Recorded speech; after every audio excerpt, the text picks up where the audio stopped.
사무엘 하 3장 27절에서 39절까지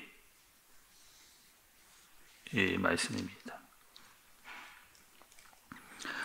아브넬이 헤브론으로 돌아오매 요압이 더불어 조용히 말하려는 듯이 그를 데리고 성 안으로 들어가 거기서 배를 찔러 죽이니 이는 자기의 동생 아사엘의 피로 말미암음이더라. 그 후에 다윗이 듣고 이르되 넬의 아들 아브넬의 피에 대하여 나와 내 나라는 여호와 앞에 영원히 무죄하니 그 죄가 요압의 머리와 그의 아버지의 온 집으로 돌아갈지어다. 또 요압의 집에서 백탁병자나 나병 환자나 지팡이를 의지하는 자나 칼에 죽는 자나 양식이 떨어진 자가 끊어지지 아니할지로다 하니라. 요압과 그의 동생 아비새가 아브넬을 죽인 것은 그가 기브온 전쟁에서 자기 동생 아사헬을 죽인 까닭이었더라. 다윗이 요압과 및 자기와 함께 있는 모든 백성에게 이르되 너희는 옷을 찢고 굵은 배를 띠고 아브넬 앞에서 애도하라 아니라 다윗 왕이 상여를 따라가 아브넬을 헤브론에 장사하고 아브넬의 무덤에서 왕이 소리를 높여 울고 백성도 다 우니라. 왕이 아브넬을 위하여 애가를 지어 이르되 아브넬의 죽음이 어찌하여 미련한 자의 죽음 같은고? 내 손이 결박되지 아니하였고 내 발이 착고에 채이지 아니하였거늘 불의한 자식의 앞에 엎드러짐 같이 내가 엎드러졌도다. 아멘. 온 세상이 다시 그를 슬퍼하여 우니라.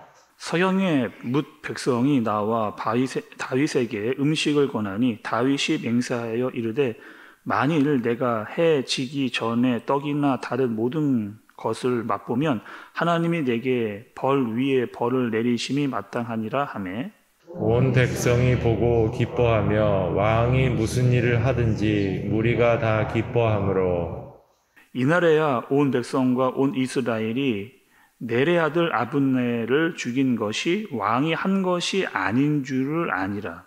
왕이 그의 신복에게 이르되 오늘 이스라엘의 지도자요 큰 인물이 죽은 것을 알지 못하느냐. 함께 보겠습니다. 내가 기름 부은 받은 왕이 되었으나 오늘 약하여서 스루야의 아들인 이 사람들을 제어하기가 너무 어려우니 여호와는 악한 자에게 그 악한 대로 갚으실지로다 하니라.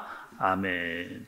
여러분, 우리가 어저께 말씀에서 아브넬, 또 다윗, 그리고 요압에 대한 말씀을 각각 자기의 형편에 따라서 말씀을 좀 봤습니다. 그리고 자기의 생각대로 행하고 있었던 사람들의 모습을 살펴봤죠. 그리고 오늘 말씀은요, 다윗과 요압에 관한 그 갈등에 대한 이야기가 오늘 말씀에 나옵니다. 그리고 이 갈등은 왜 시작이 되었느냐? 결국에요, 이 요압이 아브넬을 죽인 거예요. 다윗 모르게 아브넬을 불러들여 가지고 결국에는 이 요압이 자기의 복수심, 자기의 동생이었던 아사엘을 죽였던 그 아브넬을 죽이고 마는 그런 일을 벌이고 맙니다. 요압의 입장에서는 이런 마음을 가졌을 거예요. 요압의 입장에서는 아니 지금 내가 누구를 위해서 이렇게 하고 있는데, 또 여러분 어제 말씀에 봤을 때 요압은요 전쟁에 나가서 승리를 하고 돌아온 상태였거든요. 내가 누구를 위해서 지금 이 전쟁에 나가서 목숨 걸고 싸우고 있는데, 또 내 동생은 누구 때문에 죽음을 당했는데, 아니 이 마음을 모르는 다윗은 어떻게 그렇게 함부로 할 수가 있느냐라고 하는 마음이 아마 요압 가운데에 많이 있었을 겁니다. 그리고 오늘 말씀에 보면요, 그렇게 그 요압이 행동한 것에 대해서 다윗이 용납을 하지 않는 그런 모습도 오늘 말씀에 살펴보게 되는 거예요. 오늘 말씀 여러분 보시면 29절에 다윗이 아주 어마어마한 저주를 요압에게 퍼붓는 것을 볼 수가 있습니다. 29절을 보시면 그 죄가 요압의 머리와 그의 아버지의 온 집으로 돌아갈지어다. 또 요압의 집에서 백탁 병자나 나병 환자나 지팡이를 의지하는 자나 칼에 죽는 자나 양식이 떨어진 자가 끊어지지 아니할지로다 하니라. 이렇게 이야기해요. 철저하게 다윗이 요압을 저주하는 이런 무서운 일을 얘기하거든요. 아니 조금 너무하다. 이렇게까지, 물론 이제 잘못은 했지만 다윗이 요압을 이렇게까지 저주할 필요가 있었겠는가? 한마디로 자손과 가문을 완전히 저주하고 있는 다윗의 모습을 살펴보게 되는 거죠. 그리고 다윗 왕이 그래도 이 요압이 자기의 신하고 군사인데, 장관인데 그래도 품어야 되지 않은가, 또 요압의 마음도 좀 헤아려 줘야 되는 것은 아닌가, 이런 생각이 들기도 하는 그런 대목입니다. 근데 중요한 문제가 하나 있어요. 이 요압이 아브넬을 죽인 장소가 사실은 큰 문제입니다.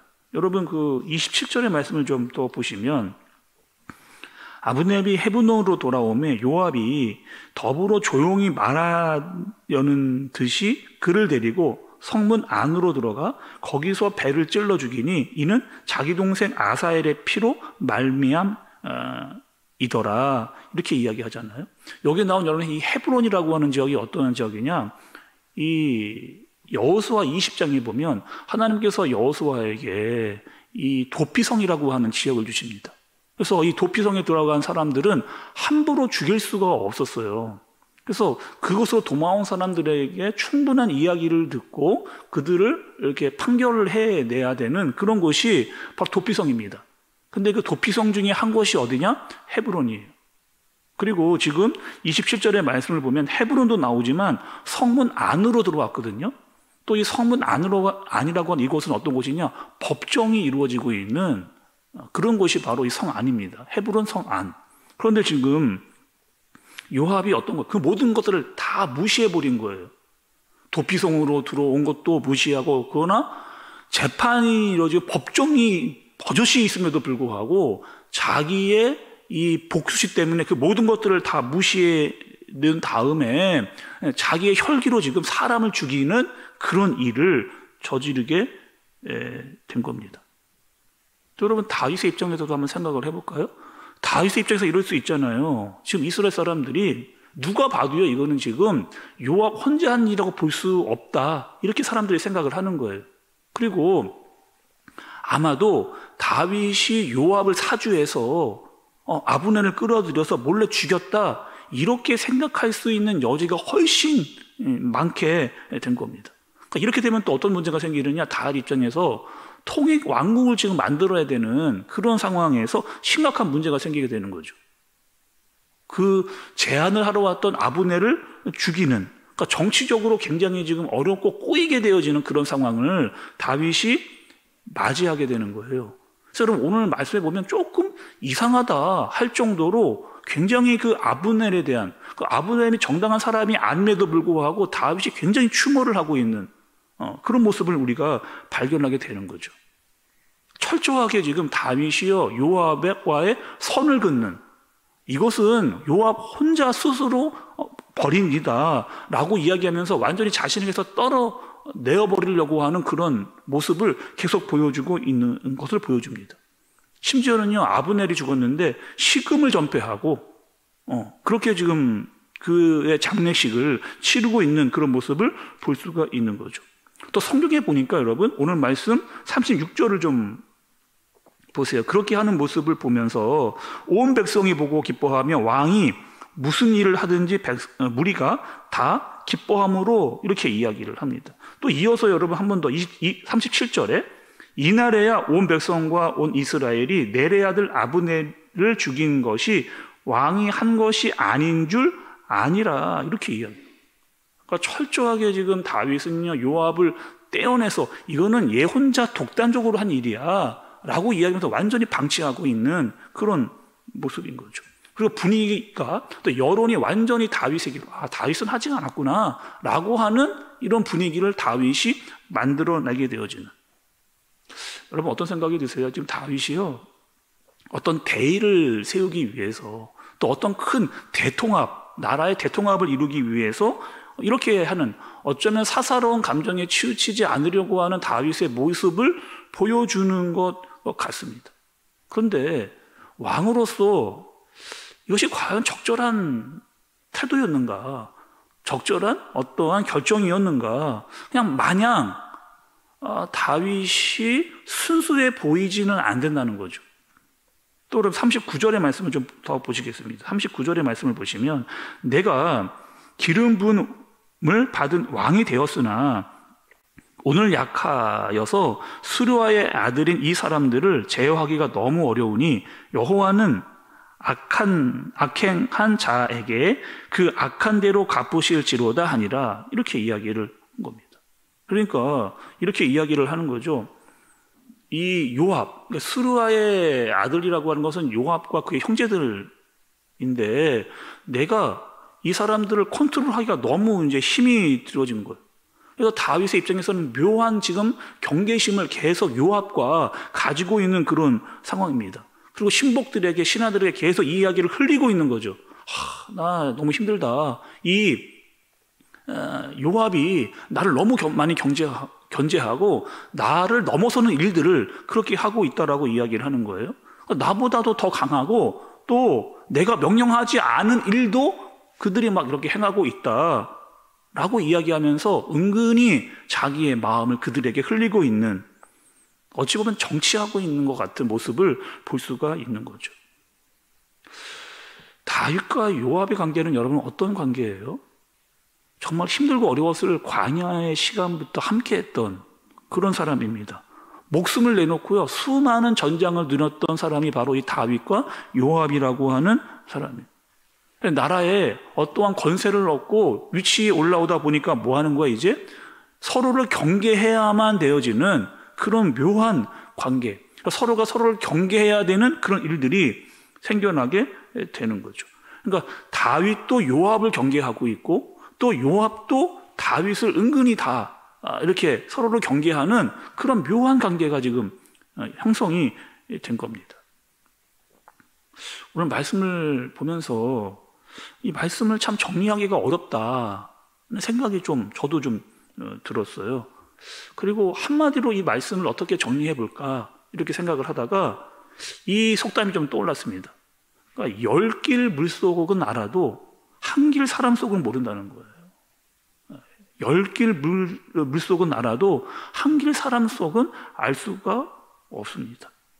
여러분, 우리도 이럴 때가 있잖아요. 누구 얘기를 막 들으면 이 사람 이야기가 맞는 것 같아요. 또 이 사람 얘기를 들으면 또 이 사람의 얘기가 맞는 것 같아요. 이 사람의 형편과 이 사람의 형편을 다 들었는데 다 둘 다 이야기가 맞는 것 같아요. 그래서 이 사람이 조금 더 힘들구나. 그래서 이 사람을 도와줬는데 이 사람이 또 서운해하는, 저 사람만 저렇게 도와주는구나 라고 하는 그런 마음을 들 때, 또 똑같은 친구들이 있는데 이 친구에게 조금 더 해주는 것 때문에 이 친구가 또 서운해하는 이러한 묘한 관계가 생겨날 때가 있는 거죠. 나름대로 고민하고 나름대로 생각해서 나름대로 도와준다고 도와줬는데 이 사람에게도 어떠한 이야기를 듣지 못할 때, 오히려 서운한 이야기를 들을 때, 때로 목회도 이런 때가 있거든요. 어떤 분들을 그래도 고심하고 생각을 해서 도와드렸는데 또 이분이 또 서운하다, 이런 일들이 비일비재하게 또 일어나는 것들이 여러분 목회 현장이 아닌가, 이런 생각이 듭니다. 때로는 목사임에도 조금 더 생각을 하고 조금 더 지혜로웠어야 되는데 라고 하는 그런 생각을 할 때가 있다는 거죠. 그럴 때마다 우리의 연약함이 좀 보이고 또 부족함이 보이는 그런 때가 있는 것 같습니다. 여러분, 우리도 세상을 살면서 이러한 일들을 많이 만나게 될 거예요. 왜냐? 오늘 우리가 불렀던 찬양처럼 이 세상이 험하기 때문에, 이런 일들 아주 수시로 만날 수 있는 경우가 너무 많습니다. 근데 찬양은 또 뭐라고 하는 거예요? 이 세상 험하고 나비로 약하나 늘 기도하면서 큰 능력을 주옵소서. 오늘 찬양이 마치 오늘 말씀에 대답을 주는 것 같은 그런 생각이 듭니다. 여러분, 세상에서 또 내가 만나는 사람들 중에서 여러 복잡한 또 감정의 일들이 생겨날 때 어떤 정치로 무엇을 보이려고 어떤 나의 타당성을 막 이야기하려는 것보다 우리는 말씀에 따라 순종하는 것이 옳다. 그리고 그 말씀에 믿음을 가지고 그 뜻대로 이렇게 행할 수 있는 저와 여러분들 되어지시기를 예수님의 이름으로 축복합니다. 기도하겠습니다. 하나님 아버지, 세상은 참 다양한 상황과 이해관계로 얽혀 있습니다. 내가 잘 판단했다라고 생각을 해도 또 어느덧 내 마음에 정치적인 계산이 들어있을 때도 있습니다. 또 그러면서 누군가는 섭섭한 마음을 가지고 오해와 갈등과 미움이 생기게 됩니다. 그럴 때마다 내 자신이 얼마나 연약한지를 깨닫게 되곤 합니다. 하나님, 오늘 하루 말씀의 지혜를 허락하여 주옵소서. 선택과 판단의 순간마다 말씀을 의지하는 오늘 하루 되어지도록 주님께서 인도하여 주옵소서. 예수님의 이름으로 기도드리옵나이다. 아멘.